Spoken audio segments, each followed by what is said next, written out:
আমি খুব সাবধানে ঝাঁপ দিলাম। আমি ভয় পাই সব থেকে মানুষের দিকে। আর এখান থেকে যদি আমি পড়ে যাই খুব নিশ্চিতভাবে আমার মৃত্যু হবে। ডালটি ধরবো সেটি ঠিক আছে কিনা। এই সেই বট গাছ, আর এই বট গাছ খুব ভয়ঙ্কর বট গাছ। আর এই গাছেই কেউ উঠতে সাহস করে না। আর এখানে চ্যালেঞ্জ নিয়েছে এই গাছে উঠবো। এই গাছে যদি এখানে এসে যদি না উঠি আমি কি ভীত। এখানে আমি চ্যালেঞ্জ নিয়েছি, কিন্তু সাবধানে আমার কাজ করতে হবে। এখানে প্রচুর পরিমাণ শুনি জিন থাকে। এই যে এখানে কেউ ওঠে না, এই গাছের পাতাও কেউ পারে না, এমনকি এই গাছের শুকনো ডাল খড়ি এগুলো খুব কেউ এখান থেকে নিতে সাহস করে না। আর সেখানে যেমন উঠেছে আমার খুব সাবধানে এক ডাল থেকে আরেক ডালে পার হতে হবে। আর এখান থেকে যদি আমি পড়ে যাই খুব নিশ্চিতভাবে আমার মৃত্যু হবে। খুবই ঝামেলা একটা গাছ। দেখেন বট গাছটা কিন্তু খুবই এরিয়া আর খুব ভয়ঙ্কর মাটির ভিতরে। আর এভাবেই আমাকে সাহস জগিয়ে চলতে হবে। যেভাবে কত নিচ দেখেন, নিচ থেকে যদি কেউ কোনো মানব থাকতো তাহলে তাকে প্রচুর পরিমাণ ছোটো দেখা যেত। আমি ওই দিক দিয়ে যাই। আর এখানে বেশি সময় থাকা যাবে না, যেহেতু এখন সন্ধ্যা লাগবে অবস্থা, জিনিদের আসার সময় হয়ে গেছে। সেহেতু আমাকে খুব দ্রুত এক ডাল থেকে আরেক ডালে যাই আমার চ্যালেঞ্জটা পূরণ করতে হবে, কারণ আর একটু পরেই সন্ধ্যা লেগে যাবে। এই তো আমার এক একটা ডাল খুব সাবধানে ধরতে হবে যেন আমি পিছলিয়ে বা পড়ে যাই না। আর আগে দেখতে হবে যে যে ডালটি ধরবো সেটি ঠিক আছে কিনা। তারপরে তাকে শক্তি প্রয়োগ করে আরেক ডাল থেকে আমার এগিয়ে যেতে হবে।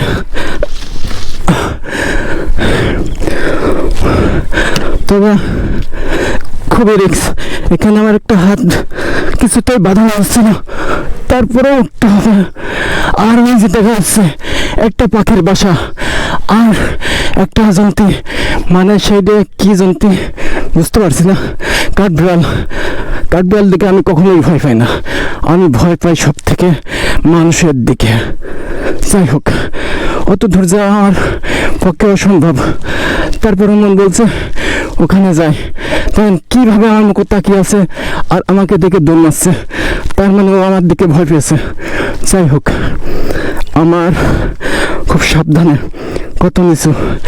আর এখানে ইচ্ছে বড় বড় গাছ রয়েছে, কিন্তু সবচেয়ে ভয়ানক গাছ এই বট গাছটা।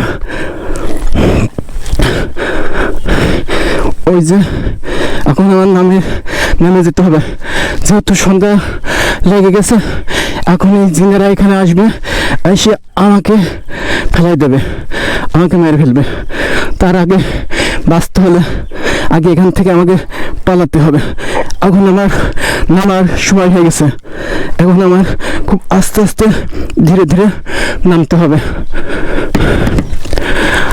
আর আজকে প্রচুর পরিমাণ গরম, আর এই গরমে থেকে বাঁচতে হলে আমার নিচে যে আগে ফ্যানের বাতাস খেতে হবে, তাইতে আমি একদম পুরোপুরি অসুস্থ হয়ে যাব। এখান থেকে আমি কিছুতেই নামতে পারছি না, খুব সাবধানে আমার ওই ডালে ঝাঁপ দিতে হবে। তাছাড়া এই জায়গা থেকে নামার আর কোনো পথ দেখছি না, যেহেতু ওখানেই আমার লাফ দিতে হবে। খুব সাবধানে ওই জায়গায় লাফ দিতে হবে, নাই আমি পড়ে যেতে পারি। আর যদি সামান্য কারণে পা পিছলে যাই, নিশ্চিত আমি নিচেই পড়ে যাব, আর নিশ্চিতভাবে আমার মৃত্যু হবে। যাই হোক, আমি খুব সাবধানে ঝাঁপ দিলাম। আল্লাহ ভরসা, আমি এখনো পিছলাইনি, বেঁচে আছি, নিচেই পড়িনি। এবার আমার নামতে হবে, এবার কঠিন নামা।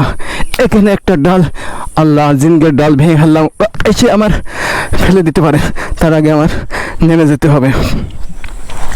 দুঃখের বিষয় আমরা জানতে পারলাম গ্রাম অঞ্চলের মানুষের কাছ থেকে, এখানে অনেক হাজার বছর আগে এখানে এক ব্যক্তি ছাগলের পাতা ভাঙার জন্য এই বটগাছে উঠছিল, আর তখনই এখানে থাকতো জিনের এক বড় নেতা। তাকে মানা করছিল প্রথমে জিন, যে গাছে উঠিস না, পাতা ভাঙিস না, তোর কপাল খুব খারাপ আছে, কিন্তু শুনছিল না। সেই গাছে উঠে 2টা পাতা ভাঙছিল, আর তখন তার উপরে আক্রমণ হয়, সাথে সাথে সে উপর থেকে পড়ে একদম মৃত্যুবরণ করেন। আর সেটা দেখেই সেদিকে যাচ্ছি না, এই জন্যই আমি এখন নেমে পড়ব।